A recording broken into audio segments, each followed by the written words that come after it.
as jy vinnig terug gaan na daai zol toe, dan het jy nog nie gestryd teen daai zol nie.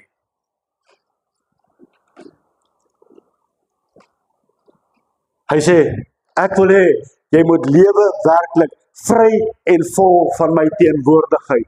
Dis wat God vir jou sê, jy moet werklik lewe, vry en vol van my teenwoordigheid. Weet jy nie dat jou liggaam is 'n heilige tempel vir God nie?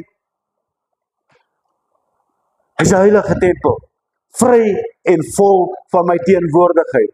Weet jy wat, mense wat God werklik aanbid, mense wat God werklik dien, waar hulle loop, mense getuig, hier kom nou iets in hierdie vertrek ingestap, wat ek nie kan ervaar nie, ek is sommer lang, ek bewe sommer van daai ervaring van Jesus wat in die vertrek inkom, en God is vanmôre so teenwoordig hierso, ek is van kop tot toe aan die brand.